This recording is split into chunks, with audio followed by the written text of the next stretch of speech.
and I've actually remembered to do it. Good morning, everybody. Welcome to our budget in conversation online. Thank you for registering.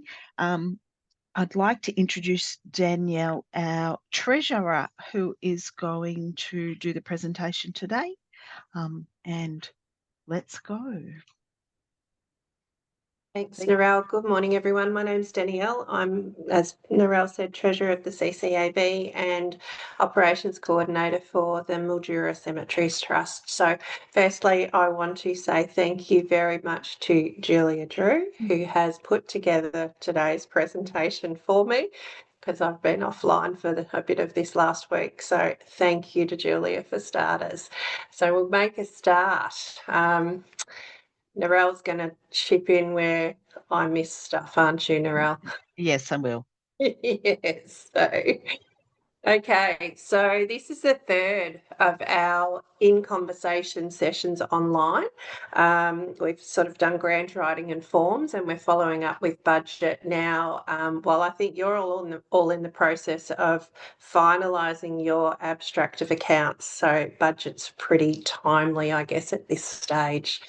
The purpose of our session today, the budget session, is to equip cemetery trusts with the tools, the practical tools and guidance to build and manage a simple, functional budget that supports decision making, our long-term sustainability, and ensures we're compliant with sector expectations. What is a budget? I'm sure everybody knows what a budget is, but basically it's our operational plan in numbers. So it's not just a spreadsheet. It helps us as a trust to plan, prioritise, and probably most importantly, justify any of the decisions that we make. It's a governance tool, best practice governance tool, and it will also help us with our fee setting and pricing, investments, any major purchases. It supports our financial sustainability and also ensures that we are managing our perpetual care obligations or perpetual maintenance obligations under the Act. It will also be a really good tool to support you in completing your abstract of accounts every year. Okay, so we have a couple income. Income's a pretty tricky one when we work in the cemetery sector because you're never really sure what's going to happen from year to year. But our income are our fees, so from our products and services. So that's our right of interment sales, our interment fees, and our memorialisation and permit fees. Income will also include any interest from bank accounts and term deposits. And if, as a trust, you have dividends or distributions from managed funds, other income can include grant funding, donations, and any other form of income that you may possibly have. So all of this is really a best guesstimate, and you can, or it's an estimate based off of previous years is the best way to do it. You're never going to be sure what your income is, but we can do our best to guess or get a bit of a guideline on what it's going to be. We then need to look at what our common expenses are. And we've broken these into 4 just to give you an idea. Every cemetery will have its own expenses, but these are sort of really the main things that we need to be ensuring that we've covered. So grounds maintenance and repairs, equipment and tools, any sundry supplies that we need to get, utilities, our water, electricity, gas, waste management is obviously a big one because none of us get our waste picked up for free now. And in some council LGAs, green waste is also being charged. At most across Victoria, I know in Mildura, we're charged for any green waste that that we deliver to landfill as well. So, and if you need security. So administration includes stationery, printing, postage, any of our office technology, computer software, our mapping, phone, internet, website, and your memorialisation products. If you've got staff or contractors, we're looking at wages, superannuation, uniforms, training, contractors' fees, and then all of the other sundry expenses that you may have. VMIA covers our insurance, but if you've got any other insurances, your membership and subscriptions to CCAV perhaps, and any professional services that may come up. So this can include, legal expenses if you need to contact a lawyer, if you need to get your site surveyed, arborists for tree inspections. There's a myriad of expenses. So again, it's really good to look at your previous 12 months. Your abstract of accounts should hopefully give you a bit of an idea. Look at your previous history, see what your common expenses and your general expenses are, and factor them into your budget calculations. We then look at any projects that we may have coming up, and capital expenditure. So capital expenditure is your bigger ticket stuff. So fencing, gateways, retaining walls, drainage, maintenance and resurfacing of your roads and pathways. Upgrades for accessibility is probably a big thing that we all need to be looking at to ensure that our cemeteries are accessible for everybody. New developments, major capital expenditure, and then any new infrastructure, toilet blocks, sheds, electrical upgrades. Digital infrastructure is another big one, if we need to get databases or mapping creation. Also things like if you need to look at development of a master plan or a strategic plan, if you need to put that out for external, someone to develop that externally, that's going to be an expenditure that will need to be factored in. Perpetual maintenance is our big one. Now, every trust under the legislation should be setting aside funds for their perpetual maintenance. It's a targeted amount that you should be putting into your budget and monitored. So perpetual maintenance targets will be different for each trust. We've all got different requirements. Our maintenance expenditure is going to be different, and it needs to be based on your future and current earning capacity, the size, quality of your grants, and your individual maintenance needs. So previously, the department used to suggest or recommend that you put 15 to 20% aside for your perpetual maintenance obligation. I think that's been taken out of the manual now. So it is very much about the trust to make the decision about what they require for perpetual maintenance moving forward. So it's not about what you've got left over at the end of the year, because I don't think any of us really have anything left over at the end of the year. It's something that you really need to budget for at the start of the year, factor it into your fee structure when you're developing your fees, and then invest it, put it aside, think of it as an investment in the future of your cemetery. Any contributions that we put in will ensure that your cemetery can continue to be maintained moving into the future. And then we have the stuff that it is pretty easy to overlook when you've got limited funds and you're trying to budget. It can be easier to overlook. So, increase in expenses. So CPI, fees go up by the CPI. Department sets our fees, increases them by CPI every year. This year it was obviously 2.5%. we should be looking at increasing our expenses by CPI as well, at least as a minimum. So when you look at your expenditure for the previous year as a tool to work on your budget, ensure that you add a CPI increase to that so that you're at least covering, future cost rises. We all know how much cost of living has gone up, and we're being hit as hard by it in the cemetery sector as we are in our households. So increase in expenditure.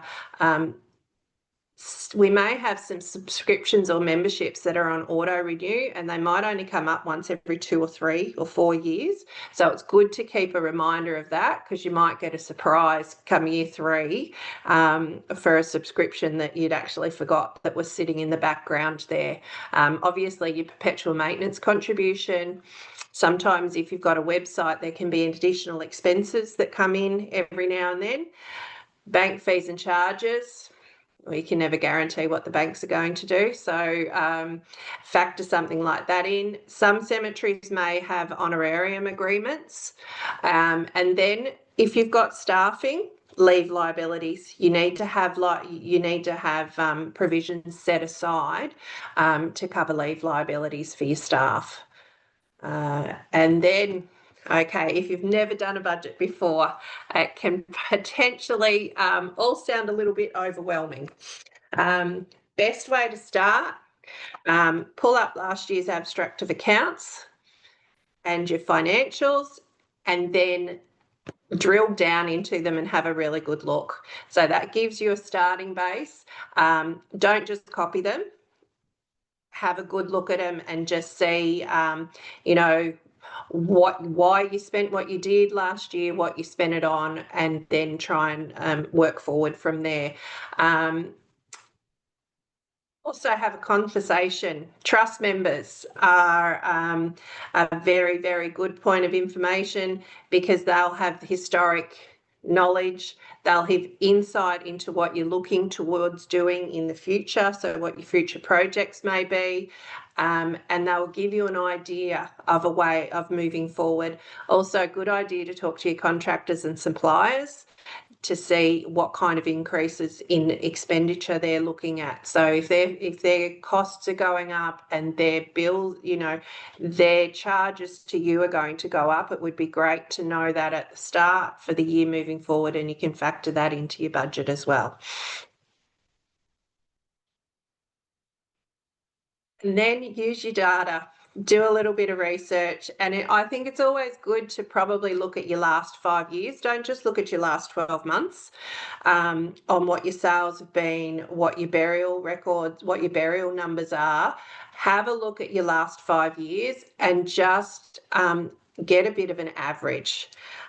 We all know that things change from year to year within the cemetery sector. So, if you're basing your budget off last year and you had a very busy year, it's going to have an impact. If things quieten down or slow down, it's going to have an impact on your budget capacity if you're not getting the same level of income as what you had. So I would recommend that you sort of look at your last, 4 to 5 years, and then average and base your budget on that. And I think I've already mentioned this, apply the CPI. Make sure you apply your CPI to your income and your expenses, and look at including them on any forward estimates you do. So CPI obviously affects everything. So as I said, 2.5% is what our fees have gone up this year. I think the CPI increase, they said at start of July is 2.8% already. So,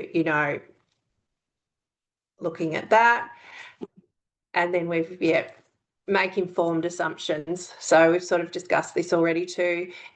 We can still plan, and it's really important to plan drawing on our experience. So we can look at, we get 10 interments a year.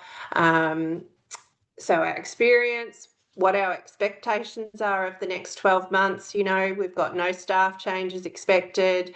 All of our volunteers are fit and healthy and willing to continue. And, you know, our researching, okay, so our equipment's getting a little bit old. We know a new mower or, you know, is going to cost around $3,500. We need to plan for that. You know, we're probably going to need to invest in a mower sometime in the next 12 to 18 months. This is how much it is. Let's make sure that we've got a line in the budget put aside for that. And document it. Most important thing when we're budgeting is to make sure that we document everything that we're doing. Don't just think that we're going to sit down and do our budget and we're going to remember why we made the decisions that we made or why we made the assumptions that we made. You know, take notes, document. Keep notes, keep a notes column at the side of your budget spreadsheet so that you can actually refer back to that. If trust members ask you a question, you know, everything is there. It's transparent, it's open, and it helps you to explain if you need to adjust your budget mid-year. It helps you to explain the decision making and the process you went through to come up with the budget at the start. This is a good one. Prepare for the unexpected. We can plan to the best of our abilities. We can develop our budget thinking that everything, and then something always happens. The wheels are always going to fall off. Change is always going to occur. So we need to plan for disruption. So particularly if you're operating with minimal staff or are heavily reliant on volunteers, really important, you know, examples of this, you know, and if volunteer or contractor becomes unavailable, you may need to pay someone to come in and do their tasks. So you need to have a little bit of padding, I guess, in the budget to cover for those unplanned things that may occur. Again, you may have urgent repairs. You might have, you know, a piece of equipment break down and you need to keep working and you've got to hire something for, you know, a month or so while you're either waiting for new equipment or it's getting fixed. So a contingency line within your budget to give you a little bit of breathing room. And, you know, this is, again, we're sort of suggesting 3 to 5% of total expenses. This is, you know, really what your trust thinks is important or is necessary to ensure that you're not caught short or caught out if something unforeseen occurs. And then some helpful tips. Budget is a living document, so don't try and make it perfect. Being approximately right is better than being precisely wrong. Budget in quarters. It's easier, or even be on top of your budget monthly. So if you know, budget every quarter, it's easier to keep track of. You can adjust as you're moving through the year and you can stay on top of any changes that occur. Really important. And where fees is our next 2 in conversation sessions. Review your fees. I think we've all been caught out at one stage or another where we haven't updated our fees, and we're going through year by year. Our fees have remained the same, but our expenses have increased. So review your fees. Make sure that your fees are covering your expenses and your perpetual maintenance obligation to ensure that you can maintain your cemetery to the standard that you want to maintain it, and you can ensure that its longevity and financial sustainability into the future. And grant funding, if you are applying for grant funding, please make sure that you also include a provision in your budget for any shortfalls. So it is great to get a grant. It is fantastic for us to get a grant, but we can't always guarantee. In fact, we can probably guarantee that we're not going to get 100% of the funding that we require for any of our projects. So make sure that you've budgeted for any shortfall that there may be towards that project that you're receiving, that you're requesting that, or applying, sorry, for the funding for. And then once your draft is completed, present it to the trust for their discussion and approval. So ensure that they understand the key assumptions. So, you know, your projected interments, your projected ROI sales, and how you came to that assumption. So again, those notes that you've taken down the side of your budget will really assist with this part of the process. Any major changes for previous years and any planned projects or one-off items you've got. So if there's been a big variation in expenses from the previous year, make sure that you're able to discuss that with the trust and explain your thought process on that. Any future projects, make sure that you know that you've got the documentation and the supporting information there just to explain why the budget is what it is, and that will assist them in the approval process. Record your approval of the budget in trust meeting minutes and then move on. So and there we go. Approval of your budget by the trust isn't the finish line, it's just the starting point. Like we said before, your budget is a living document. Circumstances change, needs shift, and the unexpected or surprises happen. So keep it close to you. Review it. I would even suggest that you review your budget monthly. And then you can actually monitor any changes. You can use it, you review it, and you can adjust it. And you can continue to operate, you know, effectively and sustainably throughout the year. All right, so here we go. Review and report. So make the time. Set aside time each quarter or month to review your financial performance. Ensure that the financials, specifically a review of the budget, is a standing item on your trust meeting agenda. Keep your trust members up to date, keep them informed, and then nobody gets any surprises. Compare. So using a simple spreadsheet or accounting software, you can compare your actual income against your budgeted income and your actual expenses against your budgeted expenses. And this is a really good way. It'll show you any variances between, you know, what you've budgeted for and where you're actually sitting. You look for what's different, you look for any of those big differences and just drill down to identify, you know, what's happened. There's always a reason. And then you can adjust your budget accordingly. It could just be that in one particular month, something's happened and it's just thrown everything out. So, you know, that's not going to happen again. Ask any questions. Are we overspending? Have we got extra money sitting in the bank? Are we running short? Can we afford the projects that we've got planned coming up? You know, are we doing more interments than expected? You know, have your ROI sales increased, which then may have an impact on if you're selling extra sites, you may need to bring forward new developments. You know, keep an eye on that kind of stuff. And are the fees performing better than what was budgeted for? And then document it.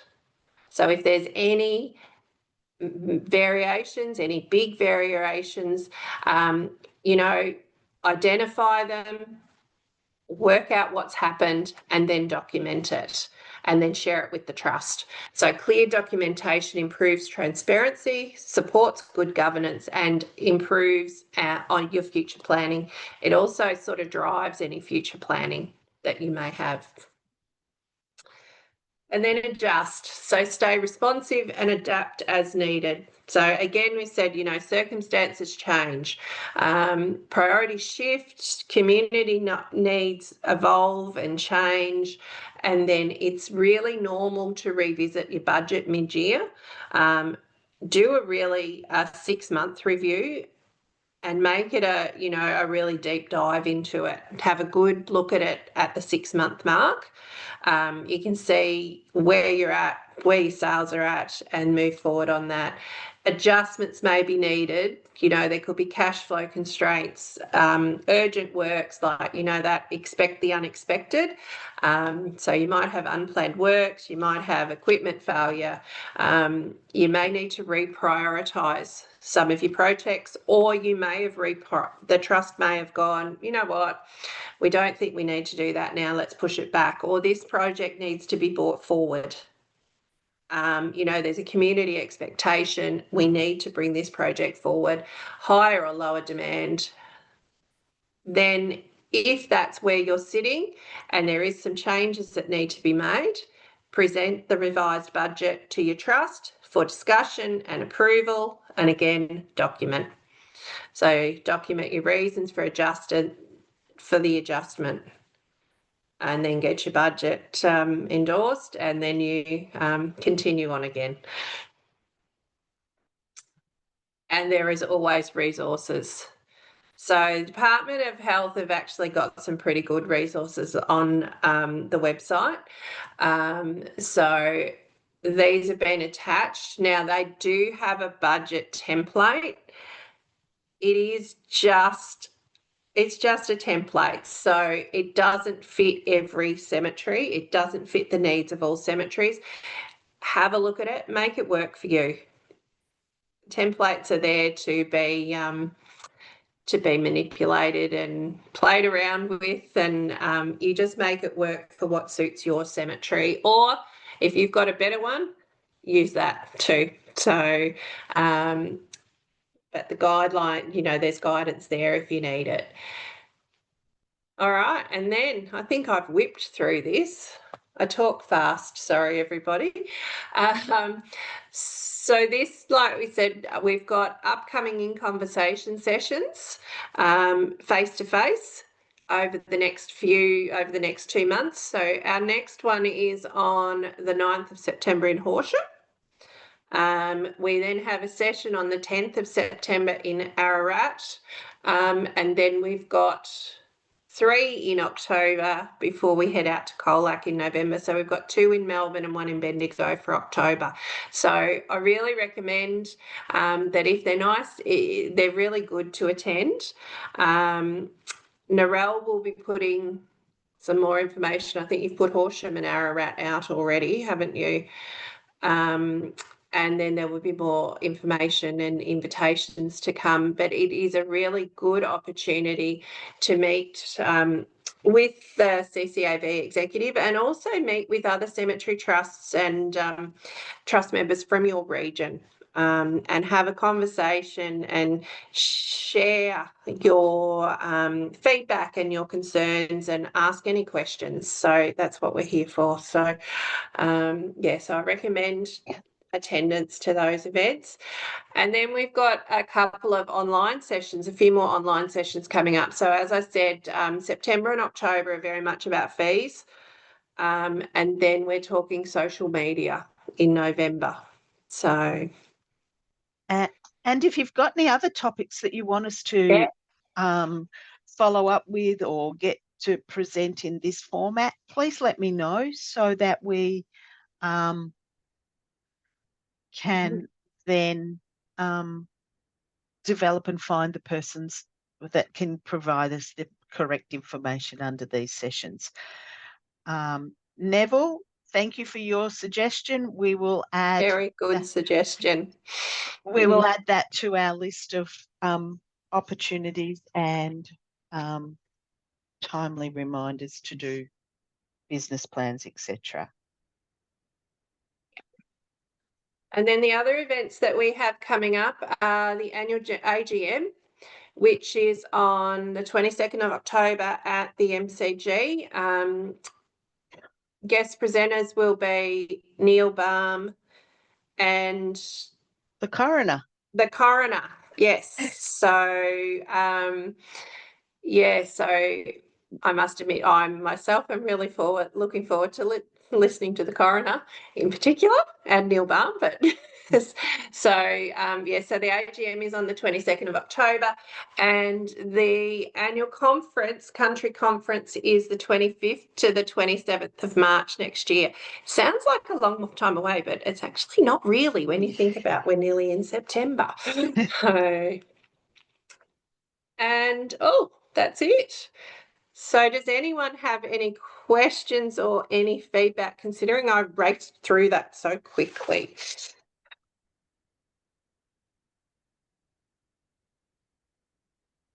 Yes, we use Xero for ours as well, Joe, and I love doing this because you just print the report out and it basically does all your variations for you. So if you've got an accounting software program, it does make it much easier to do your budgeting and your projections and your financials for your trust meetings.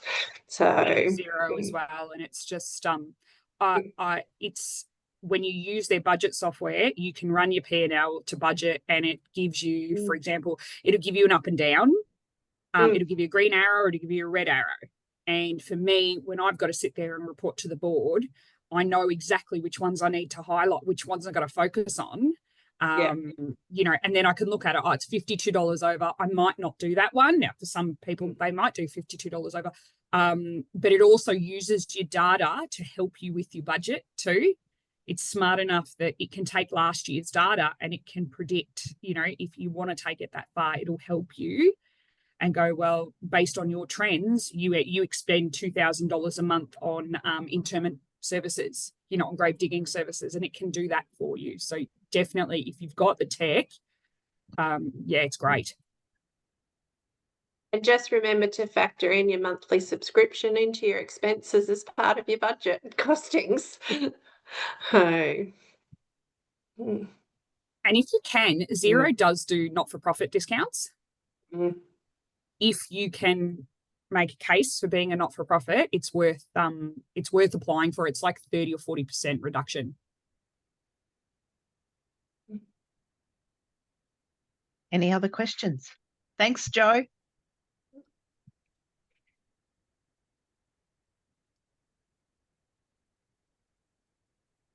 Okay, silence is golden. All right, any other questions before we go? Let's wind it up. This will be the presentation Danielle has presented, and the recording will be on the website in the next few days. So if you need to go back to a page or go back to something going forward, or you need to show it to a different member of your trust, it's always available. The other two are also there. So we're very excited about the moves that we're making towards being able to provide these resources for everybody. So thank you, everybody. I'm going to stop recording now. Thank you.